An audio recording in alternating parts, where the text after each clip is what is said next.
sweetie. Top of the day, beautiful people. Top of the day. Happy Wednesday. It is June the 23rd, 2021, day 188 of year 3 of reading through the books of the law and the prophets, and of the 3-year consecutive day count, day 857. Y'all, we are reading Isaiah 10, 11, and 12 today, and then we're going to hop on over here to Fossilized Customs and pick up where we left off at yesterday on page 170. Alright, so let's go ahead and do the Shema. Trina, the Twabu. Peace and blessings to today. Shayla, great rising. Hey, girls, hey. Okay, y'all. Alright. Me too.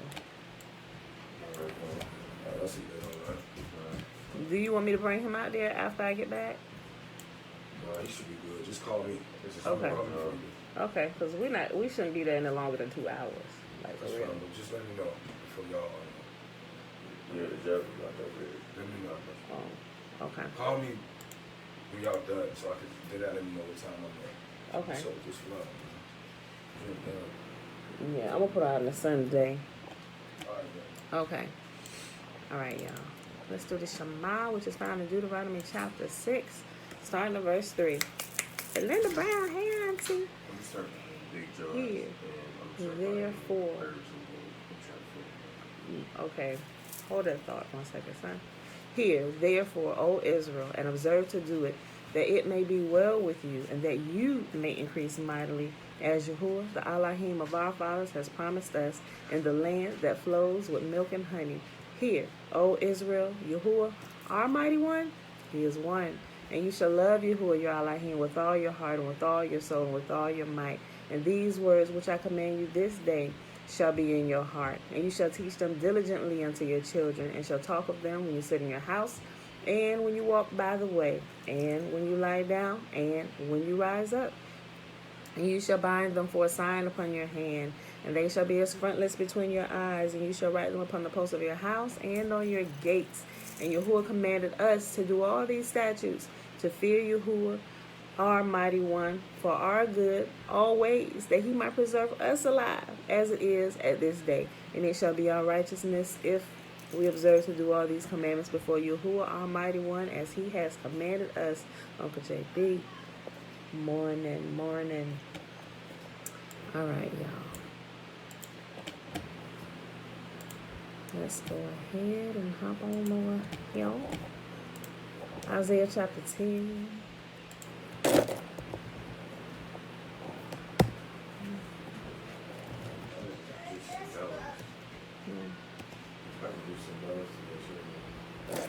Yeah, you should. So I'm definitely juicing some of that watermelon today.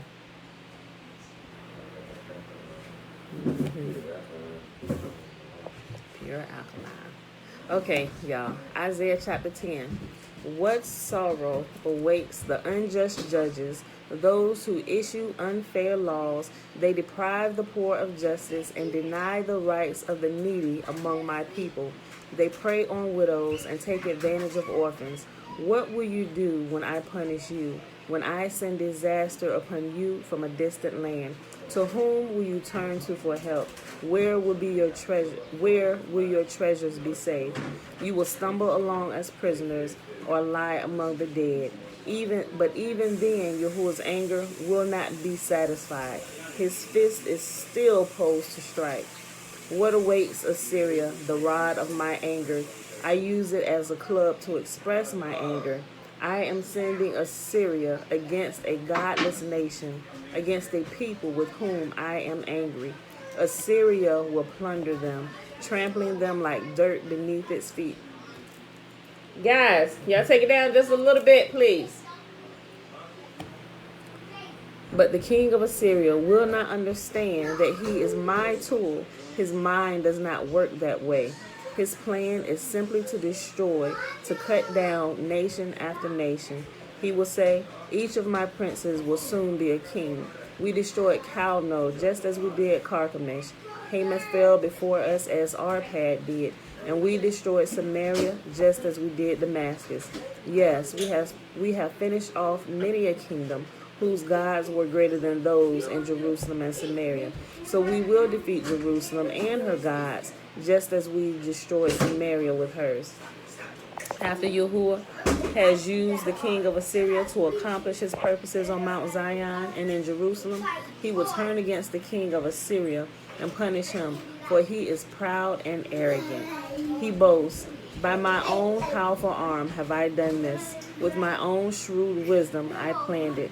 I have broken down the defenses of nations and carried off their treasures. I have knocked down their kings like a bull. I have robbed their nest of riches and gathered up kingdoms as far as a farmer gathers eggs. No one can even flap a wing against me or utter a peep of protest. But can the axe boast greater power than the person who uses it?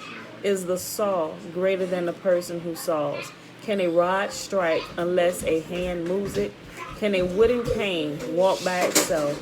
Therefore, Yahuwah, the God of heaven's armies, will send a plague among Assyria's proud troops, and a flaming fire will consume its glory. Yahuwah, the light of Israel, will be a fire. The Holy One will be a flame. He will devour the thorns and briars with fire, burning up the enemy in a single night. Yahuwah will consume Assyria's glory, like a fire consumes a forest and a fruitful land. It will waste away like sick people in a plague. Of all that glorious forest, only a few trees will survive, so that a child could not count them. Of all the glorious forests, only a few trees will survive, so few that a child could count them. In that day, the remnant left in Israel, the survivors in the house of Jacob, will no longer depend on allies who seek to destroy them, but they will faithfully trust in Yahuwah, the Holy One of Israel. A remnant will return. Yes, the remnant of Jacob will return to Yahuwah, the Mighty One. But though the people of Israel are as numerous as the sand of the seashore, only a remnant of them will return. Yahuwah has rightly decided to destroy his people. Yes, Yahuwah, the Lord of heaven's armies, has already decided to destroy the entire land. So this is what Yahuwah, the Lord of heaven's army, says. O my people in Zion, do not be afraid of the Assyrians when they oppress you with a rod and club, as the Egyptians did long ago. In a little while, my anger against you will end, and then my anger will rise up to destroy them. Yahuwah, the God of heaven's armies, will lash them with his whip, as he did when Gideon triumphed over the Midianites at the rock of Oreb, or when Yahuwah's staff was raised to drown in the Egyptian army. Or when Yahuwah's staff was raised to drown the Egyptian army in the sea. In that day, Yahuwah will end the bondage of his people. He will break the yoke of slavery and lift it from their shoulders. Look, the Assyrians are now at Aeth. They are passing through Migron and are storing their equipment at Michmash. They are crossing the pass and are encamping at Geba. Fear strikes the town of Ramah. All the people of Gibeah, the hometown of Saul, are running for their lives. Scream in terror, you people of Galim. Shout out a warning to Laish, O poor Anathoth. There go the people of Madmenah, all fleeing. The citizens of Gibeon are trying to hide. The enemy stops at Nob for the rest of the day. He shakes his fist at beautiful Mount Zion, the mountain of Jerusalem. But look, Yahuwah, the Lord of heaven's armies, will chop down the mighty tree of Assyria with great power. He will cut down the proud, and the lofty tree will be brought down. He will cut down the forest trees with an axe. Lebanon will fall to the mighty one. Shalom, Josiah. All right, y'all, Isaiah chapter 11. Out of the stump of David's family will grow a shoot. Yes, a new branch bearing fruit from the old roots. Hey, guys, chill. And the spirit of Yahuwah will rest on him. the spirit of wisdom and understanding, the spirit of counsel and might, the spirit of knowledge and fear of Yahuwah. He will delight in obeying Yahuwah. He will not judge by appearance, nor make a decision based on heresy. He will give justice to the poor and make fair decisions for the exploited. The earth will shake at the force of his word, and one breath from his mouth will destroy the wicked. He will wear righteousness like a belt, and truth like an undergarment. In that day, the wolf and the lamb will live together. The leopard will lie down with the baby goat. The calf and the yearling will be safe with the lion, and a little child will lead them all. The cow will graze near the bear. The cub and the calf will lie down together. The lion will eat hay like a cow. The baby will play safe near the hole of a cobra. Yes, a little child will put its hand in a nest of deadly snakes without harm. Nothing will hurt or destroy in all my holy mountain. For as the waters fill the sea, so the earth will be filled with people who know Yahuwah. And y'all hear me recite that a lot. Especially when we're talking about the sacrifices and how when everything it has returned and Israel is back in their land as Yahuwah has gathered us back, and Yahuwah saying that day no one will hurt in all my holy mountain, right? Not even animals will be hurt, not even slaughtering them for sacrifices or food, right? No one will hurt all in my holy mountain. So we clearly know that that hasn't happened yet, right? Okay. In that day, the heir to David's throne will be a banner of salvation to all the world. The nations will rally to him, and the land where he lives will be a glorious place. In that day, Yahuwah will reach out his hand a second time, to bring back the remnant of his people, those who remain in Assyria, northern Egypt, and southern Egypt, Ethiopia, and Elam, and Babylonia, Hamath, and all the distant coastlands. He will raise a flag among the nations and assemble the exiles of Israel. He will gather the scattered people of Judah from the ends of the earth. Right? So when we started this, we're on verse 12 in chapter 11 of Isaiah. Look, so if y'all ever see the time 11:11, when I got to Isaiah chapter 11, because remember, I think it was Josiah asked a while ago. Shalom, Joy. He asked a while ago about repeating them. I think it was Josiah. It could have been somebody else, but I think it was Josiah. He asked about seeing repeating numbers and synchronization and stuff like that, right? So remember I told you, like, when I see it, I would start first. I'm like, okay, what is that? Because I kept seeing it all the time. So I would just go through the scriptures and find every book that had, like, say if I saw 11:11, so I'll go through every book of the Bible, every book that had at least 11 chapters and at least 11 verses. I would just kind of go through until something stuck out. And so when I came across 11:11, Isaiah 11:11 kind of shined out to me, right? It says, in that day, Yahuwah will reach out his hand a second time to bring back the remnant of his people. Those who remain in Assyria and northern Egypt and southern Egypt, Ethiopia and Elam and Babylonia, Hamath, and all the distant coastlands, right? So everybody is pretty much scattered to the four corners of the earth, right? He said he's going to regather the remnant from them, from the four corners of the earth, right? Bring them back. I just forgot to bring that out. But also, when you start reading this, the very first verse, right? They also use like the first two verses, and they kind of use that as a foretelling also of the New Testament Messiah, when that's not true. It's still talking about Israel, right? And you would know that if you just continue reading the entire chapter, and it makes it really clear that the spirit of wisdom and counsel and might is going to rest on Israel, right? So remember, as we're reading through here, sometime when Yahuwah says he, my son, or the ruler or whatever, he's talking about the ruling class. He's talking about Israel, sometimes specifically Judah, but you have to read it all in context to see exactly what it was he was saying, right? So just like I said, a great example of that is when He went to get them out of Egypt. Let my son go that he may worship me. Was he talking about one single person? No. He was talking about the whole of Israel, all 12 tribes. All 12 tribes, Yahuwah said, is my son.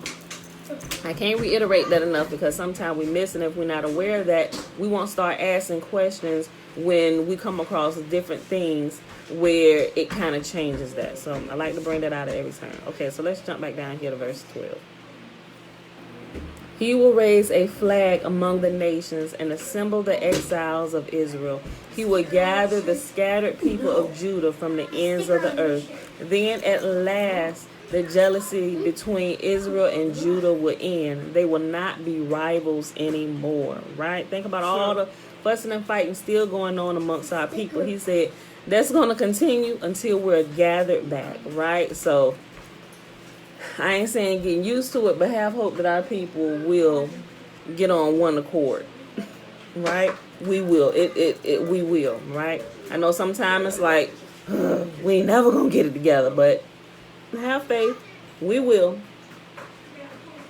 Then verse 13. Isaiah chapter 11, verse 13. Then at last, the jealousy between Israel and Judah will end. Elijah. Tar just pulled up. Okay. Then at last, the jealousy between Israel and Judah will end. They will not be rivals anymore. They will join forces to swoop down on Philistia to the west. Together, they will attack and plunder the nations to the east. They will occupy the lands of Edom and Moab, and Ammon will obey them. Yahuwah will make a dry path through the gulf of the Red Sea. He will wave his hand over the Euphrates River, sending a mighty wind to divide it into 7 streams so that it can easily be crossed on foot. He will make a highway for the remnant of his people, the remnant coming from Assyria, just as he did for Israel long ago when they returned from Egypt. So let's give it some details on how this is going to happen, y'all. You know, so a lot of times when you hear, well, if you're familiar at all with the Hebrew Israelite camps, right? Them hard brothers, when you hear them a lot of times saying some things that kind of sounds like, what are y'all saying? That's hate crimes and stuff like that. They're pulling it from here when they talk about, I wouldn't necessarily say it like they said, right? But they kind of pull it from here in a couple other places. And they're talking about when the jealousy among Yahuwah's people is gone and they're going to join forces together, like they're going to all be on one accord. And they're pretty much going to go through a wrecking shop, right? So it says they will join. This is right at verse 13 and 14. This is the one they use. But if you listen to them, the way they say it, it's like some people who get scared, it will put complete terror in them because they use way harsher words to get this message across. And some people, they just kind of label them as hate groups and all kind of craziness. But this is where they pull it from. And not just here, it's a few more places that says the same thing almost in these exact words about when Yahuwah brings them back together. You probably hear some saying that we're Yahuwah's battle axe, because that's what Yahuwah said when he brings us together and we're on one accord. Because when you have complete unity with the people, you can get anything done. He said when that happens, Israel and Judah, matter of fact, it was talking about the 2 sticks coming together, Ephraim and Judah, and they will become Yahuwah's battle axe in war against the other nations. So just in case you didn't know, right? I'll read this again. I'll just read the 13 going down to 16 again. Then at last the jealousy between Israel and Judah will end. They will not be rivals anymore. They will join forces to swoop down on Philistia to the west. Together they will attack and plunder the nations to the east. They will occupy the lands of Edom and Moab, and Ammon will obey them. So not only will they just have their lands, they're going to inherit a lot of the lands. Matter of fact, in some places it says they're going to inherit all the lands of Edom. So not just will we be going back to our own land, but there are a lot of other lands that will become our lands as well. And some of us are already scattered to those lands, right? Okay. They will occupy the lands of Edom and Moab, and Ammon will obey them. Yahuwah will make a dry path through the gulf of the Red Sea. He will wave his hand over the Euphrates River, sending a mighty wind to divide it into 7 streams so that it can easily be crossed on foot. He will make a highway for the remnant of his people, the remnant coming from Assyria, just as he did for Israel long ago when they returned from Egypt. Okay, y'all, last chapter for today, Isaiah chapter 12, a song and praise for salvation. And so he said, after this has happened, in that day you will sing. I will praise you, O Yahuwah. You were angry with me, but not anymore. Now you comfort me. See, Yahuwah has come to save me. I will trust in him and not be afraid. Yahuwah is my strength and my song. He has given me victory. With joy will you drink deeply from the fountain of salvation. In that wonderful day you will sing. Thank Yahuwah. Praise his name. Tell the nations what he has done. Let them know how mighty he is. Sing to Yahuwah, for he has done wonderful things. Make known his praise around the world. Let all the people of Jerusalem shout his praise with joy. For great is the Holy One of Israel who lives among you. Right? So that's what true salvation is, y'all. You get something different when you read the New Testament, but when you listen to what Yahuwah has said about salvation, that's what salvation means for his people. It means that he is going to gather them from the nations where he has scattered them to. He's going to save them and take them back home, and they are going to live in peace. They're going to reproduce. They're going to build. They're going to sing praises to his name. They're going to be saved. The old people are going to get to grow old, sitting in their rocking chairs, watching the children play in the streets unafraid. That is what salvation is for Israel, right? And we will never get that chopped and screwed if we would just go through and read what Yahuwah has said, right? All right. So that this whole, I think, Isaiah chapter 12 is a great. It helps you understand greatly what salvation is, right? Granted, if you keep everything else in context and you understand everything, this is a song we will sing once he saves us from the nations, right? We will sing praises and joy. And it says that we're still going to be here, not somewhere off up in the sky somewhere, because it says, let all the other nations know who he is. Tell them about the fame of his name and how great and marvelous he is, because he has done this for us. He has saved us from the hand of our enemy, right? That is what salvation is. Mom, shalom. Did I say hi already? I mean, I said hey already. Okay, y'all. So that's it. So let's go on over here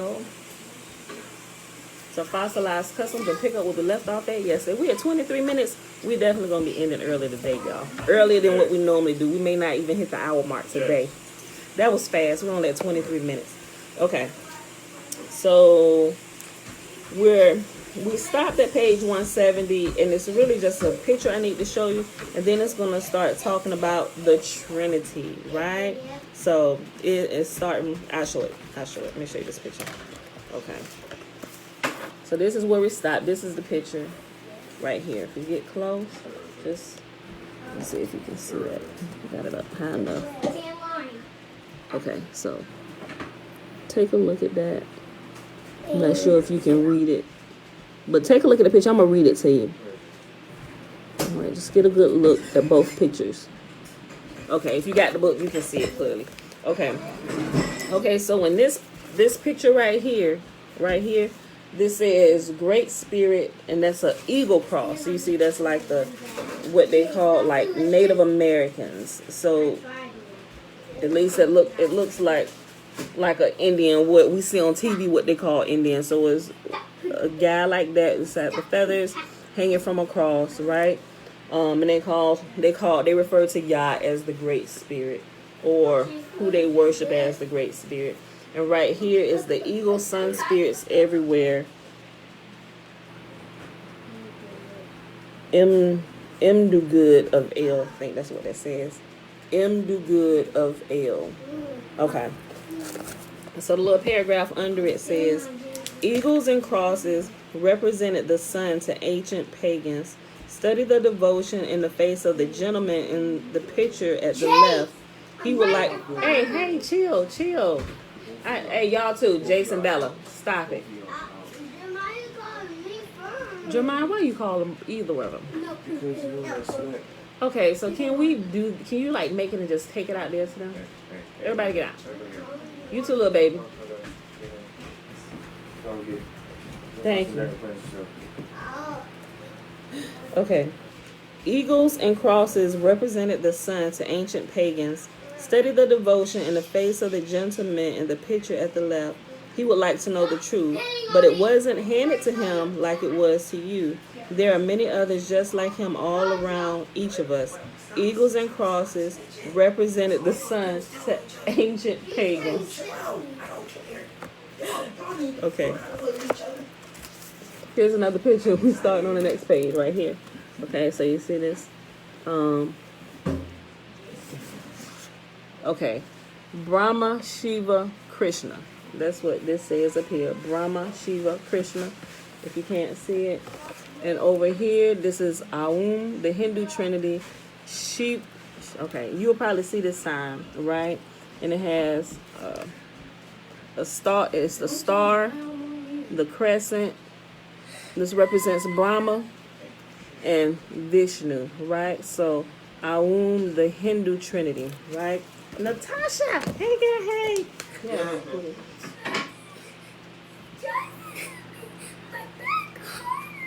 Jackson, keep your hands to yourself, little baby, okay? Come here. Okay, go on over there. Okay, all right. Okay, this section is called, Is Yahuwah a Trinity?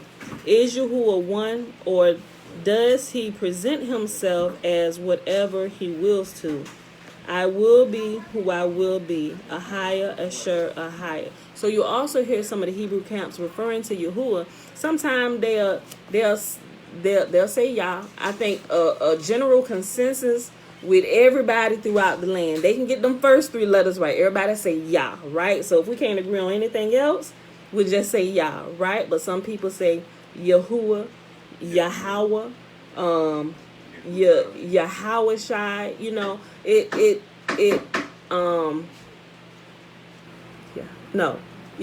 but anyway, we can get the Yah right? So that's what like they call them the alphabet camps of the Hebrew Israelites. They'll refer to Yah as Yah, or they'll say Ahaya, Ashur, Ahaya. And some of them actually say that that's his name. I'm like, that's not his name. It's literally, I will be who I will be who I will be. That's what Ahaya, Ashur, Ahaya means, right? Okay.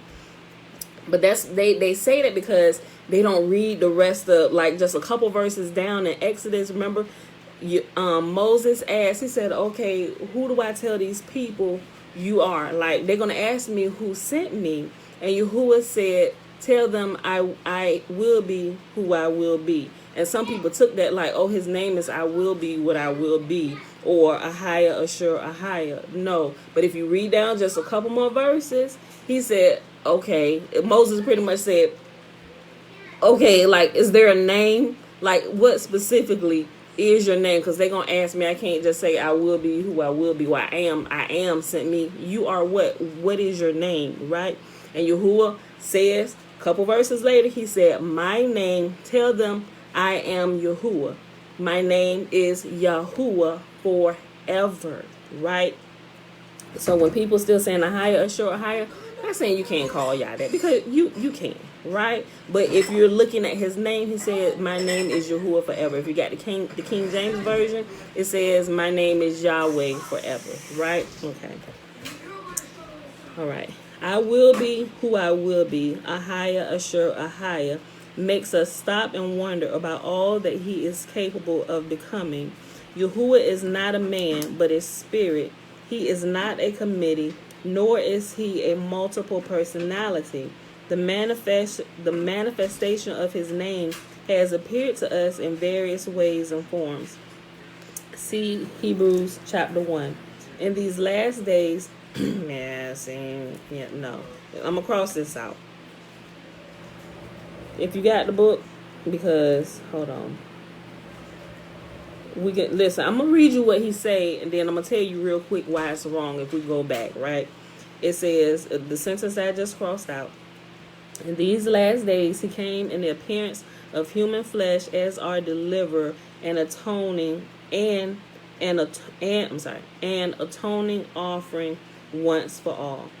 First of all, he could not have been the deliverer, because when a deliverer comes, what did we just read in Isaiah? And all 3 chapters, what would happen when he delivers his people, right? That none of that's happened. We're still scattered. First of all, let's just agree that hasn't happened. We still scattered, right? Still getting our tails toe off out here in these scattered streets, right? Second of all, human flesh is an abomination for a sacrifice, right? Yahuwah said multiple different times. Matter of fact, he kept telling his people, stop doing this. This is a disgusting act that the people are doing in the surrounding nations. They're sacrificing their innocent sons and daughters for a sin sacrifice for the remission of their sins. That's what they were doing. The book is called Fossilized Customs, Joy, and it'll be in a description box. I always put it in there so you can find it on Amazon. That's where I got my copy from. But he was saying that this is a disgusting act, and if you don't have any of if you only just read the Bible, really all you have is this. But just like there's a Bible or a compilation of scrolls and stuff that our people have written, there are also some that are written by other nations, and I have some of them. And it talks about what they were doing when they were sacrificing people. I'm like, oh shoot, this like they didn't care. They were sacrificing the children, humans, whatever they thought was innocent to kind of cover their sins, as their wicked sins. They thought it was okay. It was offerings to the gods that they were worshiping, right? If you don't know about what the other nations surrounding them were doing, a lot of times you wouldn't really get what Yahuwah was saying and why he said, do not do this. This is a disgusting practice. So if Yahuwah spent so much time telling us not to do this thing, not to sacrifice human beings, he said this is a disgusting act. Never has it ever crossed my mind to do such a thing or to tell you to do such a thing. After he spent time doing that, do you think that he gonna come and do the very same thing? He gonna come down, be born into flesh, and then offer himself for something that he said was abominable? Absolutely not, people. Absolutely not. That's why this sentence, like I say, he still got a little mixation here, but we got a handy dandy trusty pen, right? We got our pen, and we're gonna mark out the leaven, and we'll pull all the truth from it, and we'll keep on moving. You got to do that same thing with the scriptures. When you realize garbage has been added to the back end, to the front, you just gonna just scratch it out, right? Just scratch it out. Listen.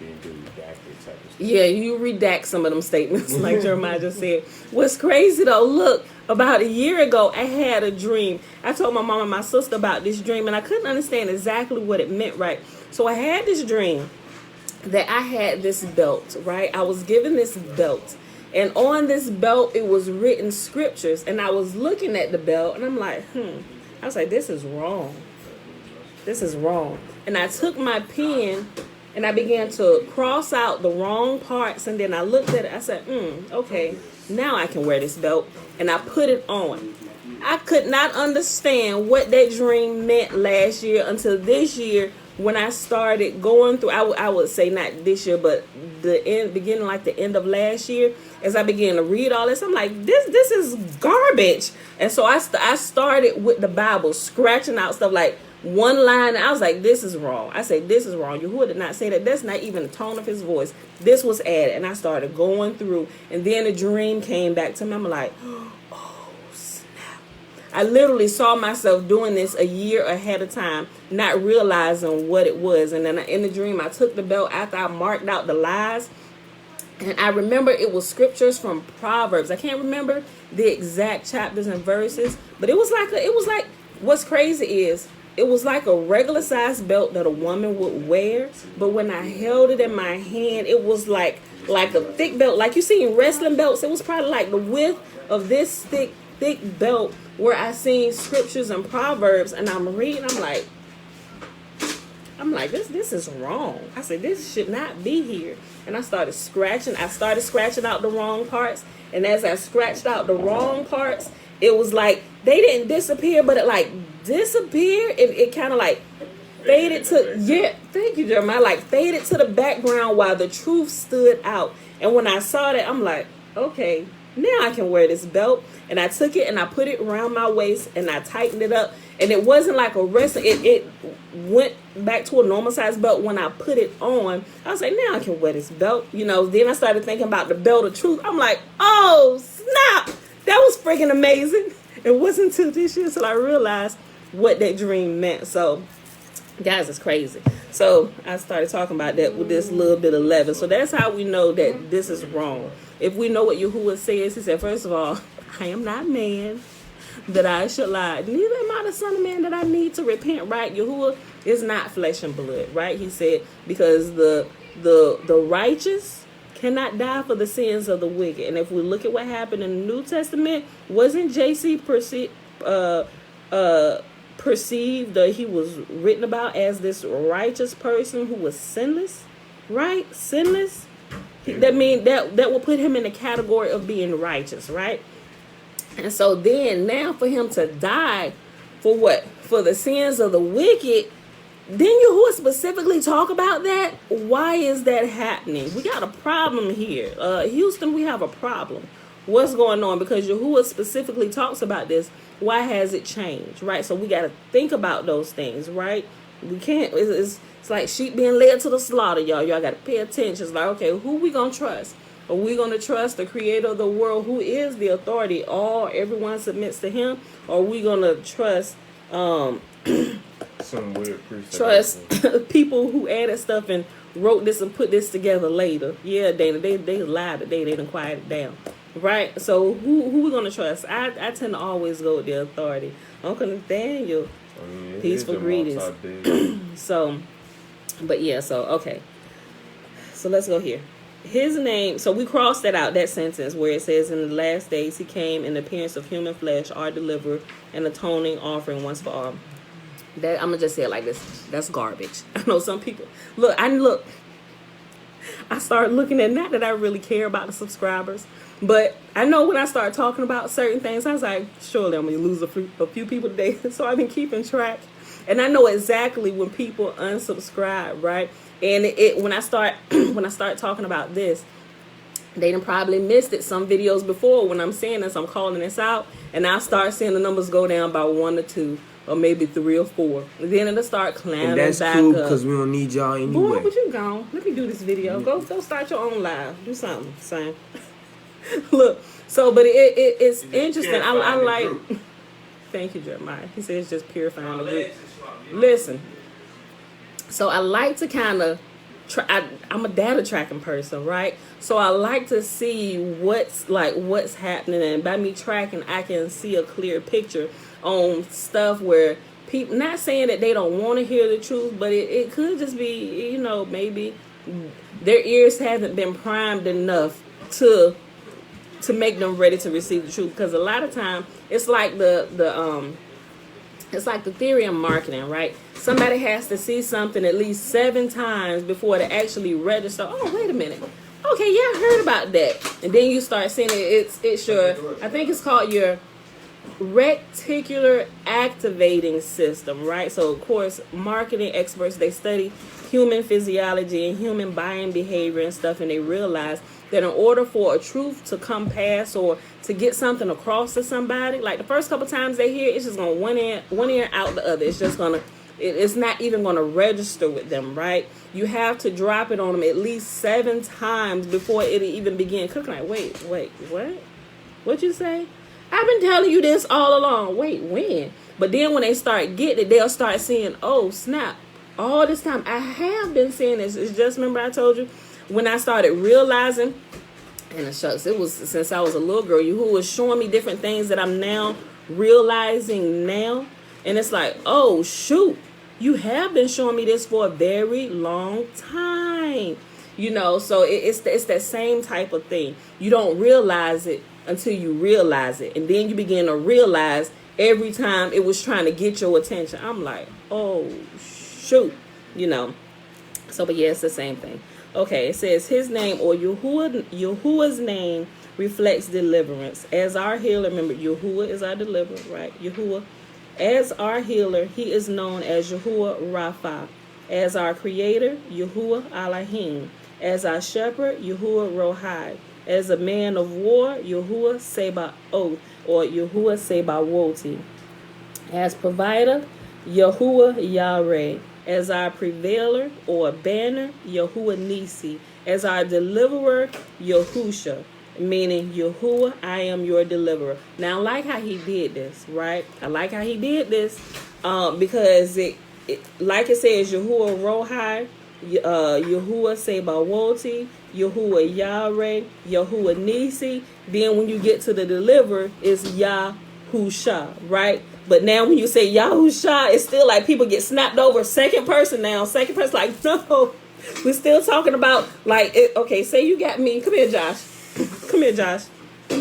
Say if you're referring to me, like all the nicknames. Hold on, stay right there. It's like all the nicknames, Pam, Pamela, PJ Sparkles, Pamela Lamb. Then you say something, I don't know, maybe I have another nickname that's not well known, and maybe Baby. So now when you hear Baby, it automatically switched over to my son. Like, no, not that baby, this baby, right? It's like that thing. So they're training people to switch your mind off and think about another person when you get to this particular nickname of this person. No, we're not talking about him. We're still talking about him, right? So it's the same thing. When you hear Yahuwah Rapha as our creator, right? Yahuwah Elohim, he's our shepherd. Yahuwah Rohai, hold on. As our healer, Yahuwah Rapha. As our creator, Yahuwah Elohim. As our shepherd, Yahuwah Rohai. As a man of war, Yahuwah Sebawoti. As our provider, Yahuwah Yahweh. As our prevailer or our banner, he is a banner over us, Yahuwah Nisi. As our deliverer, Yahusha. It shouldn't change scenes and go to a second person. Other than it's still, all them same attributes is still this one, Yahusha, right? It's as our deliverer, Yahusha, right? Okay, so let's say that. Okay, the Shema, meaning hear, tells us, hear, O Israel, Yahuwah our Elohim, Yahuwah is one. Love Yahuwah your Elohim with all your heart and with all your soul and with all your strength. These commandments that I give you today are to be upon your hearts. Impress them on your children. Talk of them when you sit at home and when you walk along the road and when you lie down and when you get up. Tie them as symbols on your hands and bind them on your foreheads. Write them on the door frames of your houses and on your gates. Jeremiah was just there. And that's in Deuteronomy. Clearly we know where that is. Deuteronomy chapter 6, and this just has verses 4 through 9. The words Ahia, Ashur, Ahia mean I will be whom I will be. The 4 vowels of the name has been transliterated as Jehovah, Yahuwah, Yahweh, Yahuwah, Yahweh, Iahu, Iowei. It's some letters, right? I don't know how to pronounce it. The first one is I-A-U-E and I-A-O-U-E, etc. This name means all 3 of the following. I was, I am, and I will be. I am the Aleph and the Tau, says Sovereign Yahuwah, who is and who was and who is to come, the Almighty. In Hebrew, Shaddai. Almighty means Shaddai in Hebrew. Or Shaddai means Almighty. Revelation 1 and 8. The speaker, it says, the speaker was Yahusha speaking to John on the island of Patmos. Men who interpret the writings with their own preconceived ideas can put a spin on them, making them seem to say things they don't say. They will admit that Moshe and Daniel didn't think there was a Trinity, but claimed there was a progressive revelation later on. And clearly we know that's not true, because what did Yahuwah say? He said, if anybody comes talking about a God that your forefathers never knew, don't believe them. Don't trust them. And here, lately, Johnny come lately, there's this Trinity type thing that they never knew of, because when we read about them, the only person they ever talked to was Yahuwah, unless it was very specific that an angel showed up. But even then, the angel was bringing revelation from Yah, but they only talked to Yah alone, right? They will admit that Moshe or Moses and Daniel didn't think there was a Trinity, but claimed there was a progressive revelation later on. If there were a Trinity, then surely there would have been a great deal of explanation given in the writings, because it goes against everything the scriptures ever taught.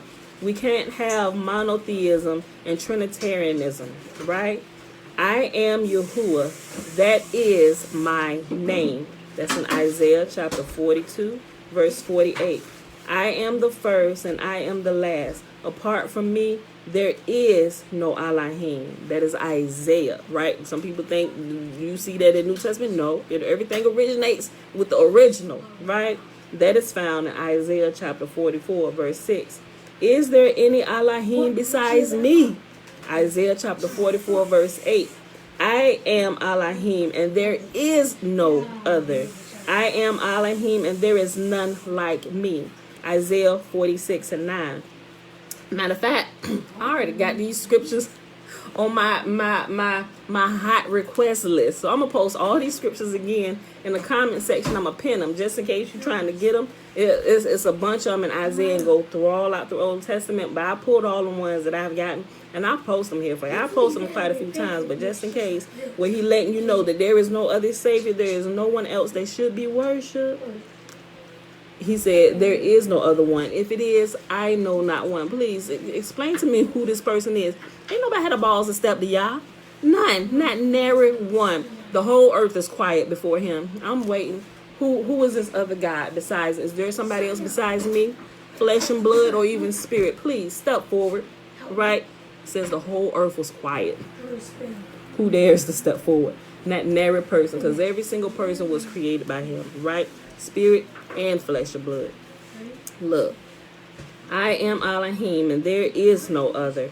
I am Elohim, and there is none like me. Isaiah 46 and 9. Before me, there was no Elohim. Before me, no Elohim was formed, nor will there be one after me. Right? I, even I, am Yahuwah, and apart from me, there is no deliverer. Isaiah 43 and 11. Yahuwah is infinite in power, space, and time. He is not a multiple personality, nor is he a committee, but can be anything or anywhere he wills to be. Zachariah 12 and 10 reveals who died at Golgotha. They will look upon me, the one they have pierced, and they will mourn for him as one who mourns for an only child, and grieve bitterly for him as one grieves for a firstborn. Okay, now this, I think this is improperly said, the one who died at Golgotha, because he's starting to mix again, right? No, right here, what this is, if you go back and read this, he put Zechariah 12:10 reveals who died at Golgotha. No, what this reveals is that when the nations wake up and realize who real Israel is, they are going to mourn, like they are going to wail when they realize what they have done to Yahuwah's son, which is us. Like they are going to go into complete panic mode when they realize who we are, right? And some of the nations are waking up and they're doing videos that say, guys, y'all gotta stop doing this. There was this one, I ain't gonna say Caucasian, but she had like a Russian accent. Right? I'm gonna try and find that video. And this was right when COVID first started running rampant across the earth. She did a video. She said, guys, this is happening to us because we are killing Yahuwah's people, his precious chosen people, his son. They are the black people. Not that, well, we know that all black people aren't Israel, right? But Israel is a people of color. And she was doing a video, and there are quite other few people of other nationalities saying, this is happening because what we have done to Yahuwah's son, which is us, right? And I'm like, and that blew my mind because I'm starting to see the scriptures come to life. I'm like, oh, shoot, this is really happening. I'm like, people are really realizing this. process, right? And it seemed kind of slow to us a little bit. Like, come on now, get with it. How much longer, right?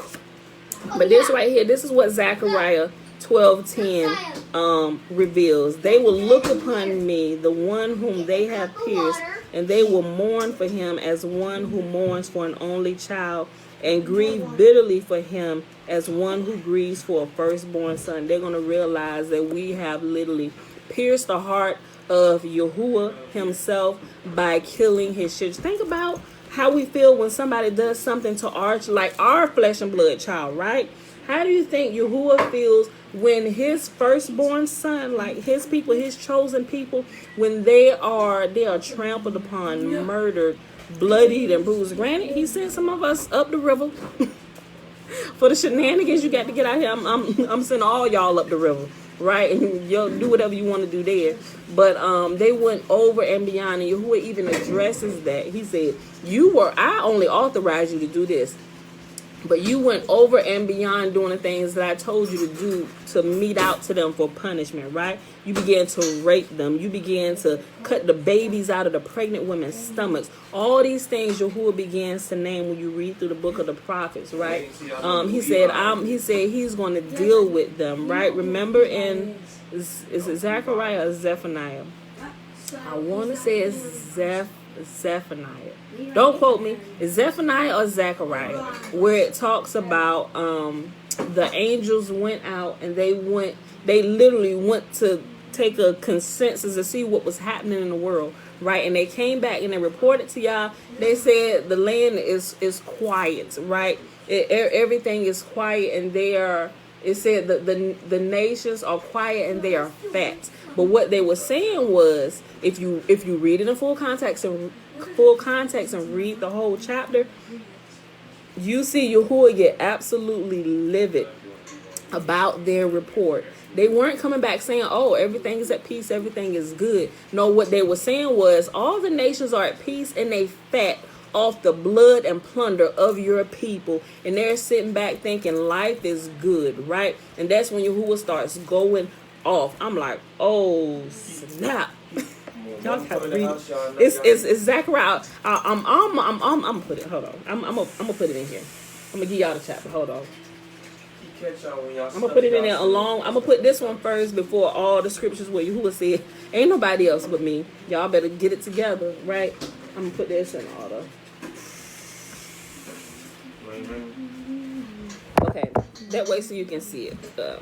So that's what we're gonna stop at today. So that's what this means at Zechariah 12:10. You have to read it all in context, all together, and it's talking about the nations realizing who Yahuwah's son is, right? And they're gonna mourn bitterly and wail for what they have done. Now some won't, but some will, because they would have thought that they was doing right all these years, but they're going to realize, like the book of Jeremiah said, we have inherited lies from our forefathers, right? The whole world has been led astray. Everybody has inherited lies, right? But when the eyes are open and they realize what has been done, there are some that are going to have like true repentance, and they're going to repent, and those are the ones that it talks about that's going to come among us and be the strangers and the sojourners among us, right? They're going to join with us and become part of the family. All right, y'all, so that's it for today. We're going to pause right here. We at 53 minutes. So, and this next part, we still in the Trinity stuff, but we're going to pause right here because I got to get going today. So, what? It would be funny if any white person that was beside us, said, you know what, just because I'm going to give you the color of gold. Hey, it'll be Jeremiah. funny to me, man. Jeremiah over here talking about something. Wouldn't it be funny if Yahuwah, those that come among us, he said, you know what, I'm going to give you the gift of melanin. He said, he going to make them all gold. We all going to look alike, huh, Jeremiah? Okay, y'all. Look, so with that being said, today is Wednesday, June the 23rd, 2021, day 188 of year 3 of reading through the books of the law and the prophets, and of the 3-year consecutive day count, day 857. We read Isaiah 10, 11, and 12 and Fossilized Customs, page 170 to page 172. And Joy, here's a book This is what it looks like. And like I said, I'll put the link if you want to get a copy of it. It's Fossilized Customs by Lou White. Make sure you get the 12th edition. This is the most updated one. I'm actually looking for them to do a 13th edition, but we'll see how soon that comes out because of all the corrections. I'm not sure if he's adjusted and realized, wait a minute, we need to go fix some of this stuff, right? So I'm looking for. I got faith in this brother. You know, he's of another nation, but I've kind of looked at his stuff since he had the 7th edition. Like, that's when I learned about him, the 7th edition, right? So you got 6 other editions and the 7th edition is like this thick, right? Compared to this, and the 7th edition is like half of this. So, and I have the 7th edition, and I have the 11th edition, then I have this. But you can tell as he grows, he updates, and he gets more information, and he updates, right? So, like I said, I like this because most of everything in here is 100% accurate, with the exception of the mixation of the human blood sacrifice.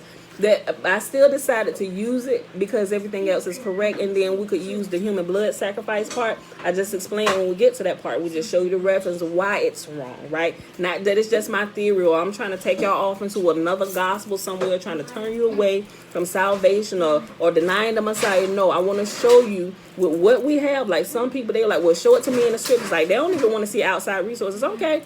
If you don't want to see outside resources, let's just look what you have in your hand. Open up your Bible. Go here, here, and here, right? So that's why I decided because I said I was going to go through and cross all of it out. But for those who didn't hear me on those few different ones, said, well, we're going to cross out the 11 here. And it was like, and they start reading along with me, and I don't explain it. Oh, why is she skipping over stuff? They may not quite understand it and think I'm trying to, lie to them or whatever. So that's why I still, although I said I wasn't because it just takes too much time, but I think it's needed that I still do as we get through it. Some of it I will skip over, just depending on if I've already explained it once that day already. If I've already explained it once that day, I'm not going to take every time we go across to explain it. Once a day is good enough in the video. So if you're watching it from the beginning, you will see it. Hold it 1 second. All right, y'all. So let's go ahead and do the blessing, which is found in Numbers chapter 6, verses 22 through 27. Remember, the first 21 verses is what? It's the Nazarite vow. And who can take it? Man or woman can take it. I've been waiting, I don't know how long. Son. I need my... He over here juicing like, he be doing the most. Now that he done gone plant-based and he eating only electric foods. He like all day long and stuff. He like, y'all know my breakfast, lunch, and dinner because I am hungry. He be doing the most. Okay, and Yahuwah spake unto Moses, saying, speak unto Aaron and unto his sons, saying, on this wise ye shall bless the children of Israel, saying unto them, may Yahuwah bless us and keep us. May Yahuwah make his face to shine upon us and be gracious unto us. May Yahuwah lift up his countenance upon us and give us peace. And they shall put my name, whose name? Yahuwah's name. And they shall put my name upon the children of Israel, and I will bless them. All right, beautiful people, I didn't see any questions. All right. Okay, Joyce said, I know that's right. Get the juice. Okay, y'all. I love y'all. I see y'all back here tomorrow morning, bright and early, 7:15 a.m. Eastern Standard Time. Peace. That was my oldest son, Elijah, y'all. All right, y'all.